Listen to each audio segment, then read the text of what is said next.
listening to the Watercooler Edit with Rich and Eman. Hi everyone, and welcome back to another episode of the Watercooler Edit with my Bayut, hosted by myself, Eman and Richard. And today we're actually going to be talking about something really special. Richard, do you want to introduce what it is? Today we're talking Michelin Guide, those restaurants which have achieved the fabled Michelin status, got themselves Michelin stars. So we're going to be talking about the restaurants that have maintained their status as Michelin starred, and the newbies as well, the newbies on the list. Yep, and we'll also be delving a little bit into the Bib Gourmands that are part of the list. So if you're interested, take a look at the full episode. So speaking of the Michelin Guide, this is actually really interesting because a lot of people were waiting for Dubai to actually launch their own Michelin Guide. So Dubai is actually the 36th city that's been chosen to have a Michelin Guide. And it was only launched 3 years ago in 2022. So we had our first list, and then we had obviously the list that we have now. How many restaurants do you think there are? The Michelin Guide is and Michelin stars are such a fabled status that it's never going to be that many, right? Because obviously you have to reach very, very high standards to achieve it. So I'm going to go with a pretty low number. I'm going to go, is it around about 20? It's actually very close. Yeah. So in its second year, Dubai now has 19 restaurants. Woohoo! That's very close. I'm proud of myself. Yeah. In its first year, it had 14. Okay. Yep. Oh, so we're on the up. Yes. Nice. So 14. So what's the breakdown then? Have we got, how many with 1 star have we got? We have 14. Okay. And then we have 5 with 2 stars. But we don't have any 3-star restaurants yet. Yikes. So what will be the first restaurant in Dubai to get 3 stars? It could happen next year. It could happen. Yeah. You know? Burger King in all of the Emirates. No, probably not. Probably not. I personally feel it might be Trazen Studio.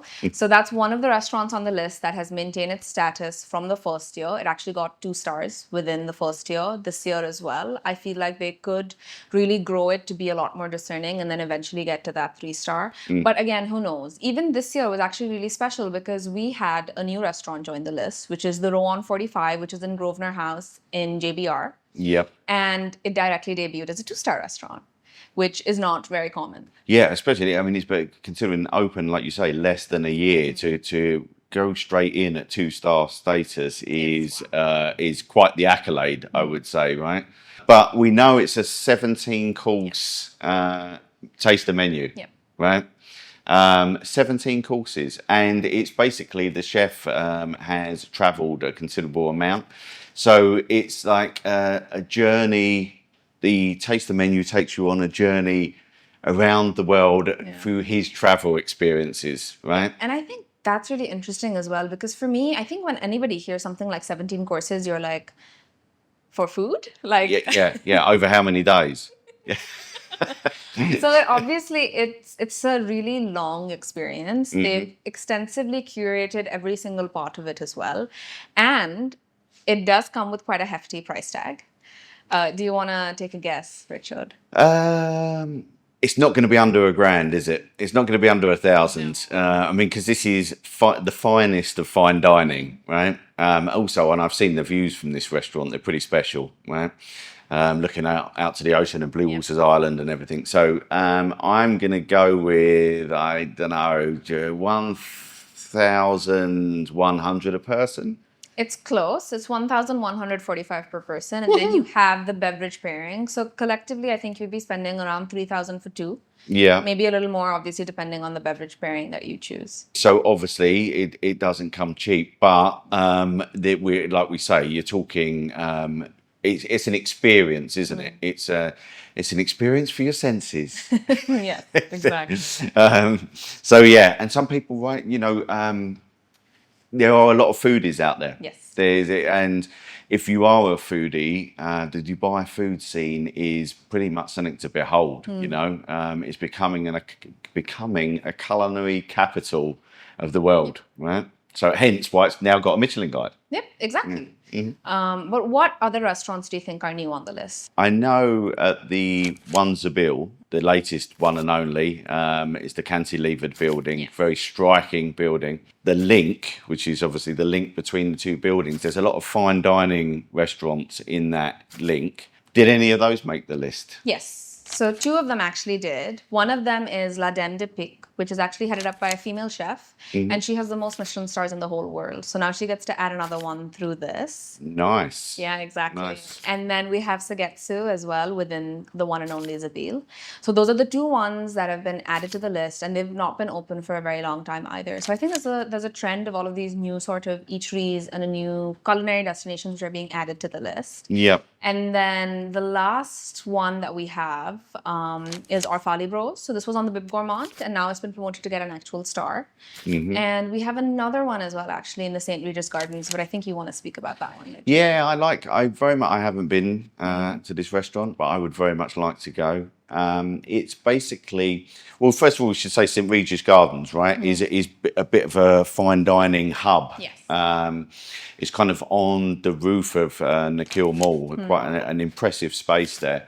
But there's a restaurant there, the Smoked Room, which has got itself a Michelin-Star. Yeah. Chef Danny Garcia from Andalusia, which is a region of southern Spain that comprises a number of cities. I believe he's from Marbella. But it's an area of Spain with a rich culinary history, right? And this restaurant, everything is kind of based around the flavour that can be get from smoking various different types of wood, and coals and what have you. So smoke is a fundamental essence in all the dishes. And some of these dishes sound pretty special to me. It's and I just like the idea of using smoke in that way in the culinary scene. So it's very much somewhere I would like to check out, and I will do, especially if someone pays for me.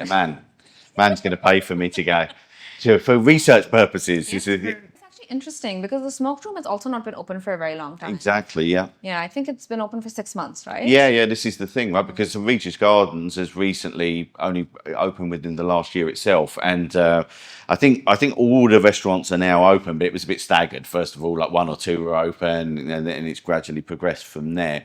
So if you're into your fine dining, if you are one of the many foodies in Dubai, then you'll be wanting to check out St. Regis Gardens and the Smoked Room. We'll see you there. Speaking of the St. Regis Gardens, that's actually where Trazen Studio, the 2-star Michelin restaurant, is actually located. So I remember when I had first gone and visited the St. Regis Gardens. Yes, you've been, haven't you? Yeah, see, you can actually talk from experience, which is more than I can. I've been to a couple of these restaurants on this list and a few on the Bib Gourmand as well. So when I'd gone to Trazen Studio for the first time, I got really confused because they don't really have a lot of signage. They've improved that now, which is good. Because it feels really weird to walk through the mall and then... I know what you mean. Because I've been to the View, right? And I think the View is, when you get to where you take the elevator, the View is basically the viewing gallery right up the top, right? But I think where you get it, I think that's where St. Regis Gardens is, where basically, and it is odd because you're just in Nakheel Mall, and you're about to be going to, the fine dining hub potentially of Dubai, and it just feels a bit strange that you're walking past, the kids' play area. So for me, that was a bit jarring, but the rest of the experience was amazing. But I was like, why is it like this? I'm kind of confused, but it's all good. I mean, the Michelin Guide was founded to actually take you to places that you want to travel to, right? That's how the stars are kind of set up as well. So the first star is obviously for restaurants that use top quality ingredients and that have the best practices when it comes to preparing food, right? And then the second star is given to restaurants where the chef's kind of artistry and culture and imagery is broadcasted through the food itself. So you get more of a personalized experience. Yeah, it's really, and the menus tend to be really refined by the chefs, curated by the chefs. It's kind of their whole their whole creation, if you like. Like their whole ethos, their personality, all of that is conveyed. And then the third star was initially created for places that you really need to travel to, that you must check out, that cannot be missed. Because also we're obviously talking about Dubai here, but we shouldn't overlook that Abu Dhabi also has its Michelin guide, which just came a year after Dubai's one. So the UAE is officially a fine dining Destination. Yeah, capital. It is, yeah. You know. So what about the Bib Gourmand? Yes. Should we tell people what the Bib Gourmand actually represents, what those restaurants... So the Bib Gourmand is basically highlighting restaurants that deserve to be recognized for all of the level of excellence and service that they put in. And there are some restaurants that can be on the Bib Gourmand that are then, actually given Michelin stars. So Arfali Bros was one. It had gotten the Bib Gourmand and then it moved on to becoming... So it kind of shows those restaurants, look, you're on the right track. This is a real high quality restaurant. You're on your way. If you carry on this way and even get even better, if you like, they could well be on the way to Michelin stars. Yep, exactly. Nice. And they also have a special award, which is for sustainability. So it's like the Green Star. So we have 3 restaurants here in Dubai that actually have that. That's Low, Poka, and then Table. So there are different sort of levels for you to understand which restaurants you should have on your list and why.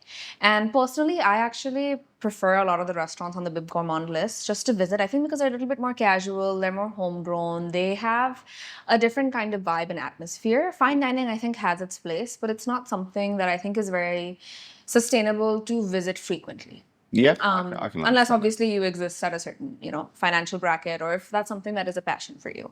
Because you have to keep in mind the food is also very rich as well, right? Yeah, but if you're eating fine dining like 7 days a week, I mean, look, I'm sure well, number one, you need obscene amounts of money, which some people have. But also, like you say, the rich food, if you're eating that food, I'm not saying there's anything unhealthy about the food, but every single night, then, maybe it may be a little bit of overkill, some might say, know? Exactly. But tell me about a restaurant on the Bib Gourmand that you've been to or you want to go to. Okay, so this is kind of tough. There are a few. So I personally really like Three Fills.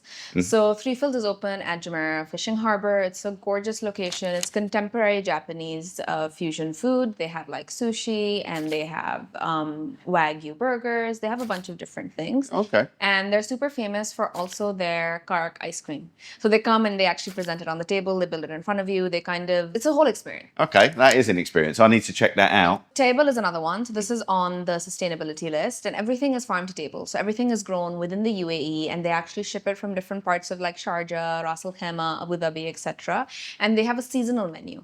So every single season, they will use different ingredients based on whatever is available and whatever has been produced. And they have different menu every single year. So for me personally, I just really like that kind of ambiance. I like the fact that they have a focus on sustainability, and it's located at the Art Jameel Center. So I often go visit and I take a look at the galleries and then I stop by there. Wow. Yeah. That sounds incredibly nice and a very, very, what's the word, cultured way to spend your time, I have to say. Yeah, hey.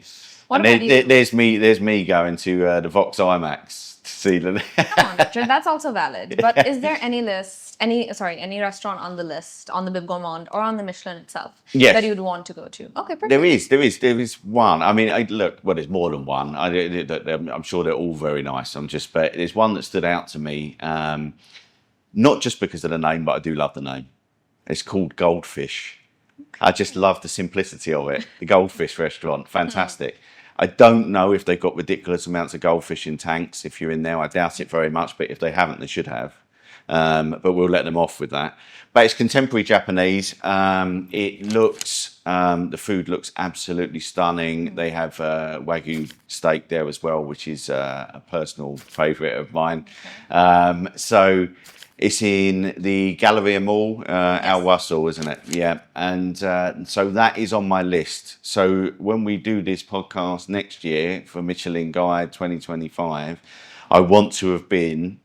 I'm going to make sure that I've been to the Goldfish restaurant, so I can tell everyone how absolutely terrible it was. No, how fantastic it was. So it's interesting you mentioned this because Three Fills and Goldfish are actually competitors. They're local. Oh, are they? Yeah, they're rivals. Woohoo!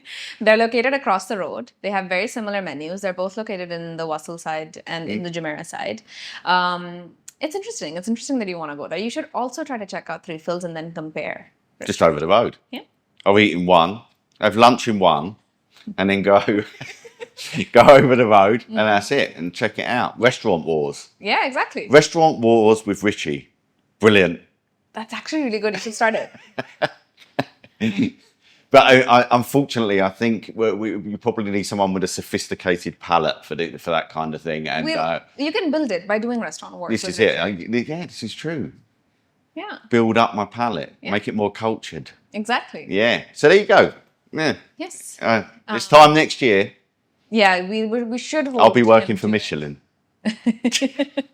We'll see. But yeah, any other restaurants, Richard, that have caught your eye on the Bib Gourmand or on the main list? Anything else that you want to discuss? But I am excited to see. I don't think that 3-star restaurant is too far away. Right, you know, I think it's coming. So I'm hopeful that next year we'll be sitting here talking about Dubai's first 3-star Michelin restaurant, which would be pretty cool, huh? Yeah, exactly. And that brings us to an end for this episode. We've covered our top picks for the Michelin Guide for Dubai for 2024. You can find the full list with all of the information on all of the restaurants, the location, the timing, and more on My Bayut. And we'll catch you on the next one. Cheers, guys. You're listening to the Watercooler Edit with Rich and Eman.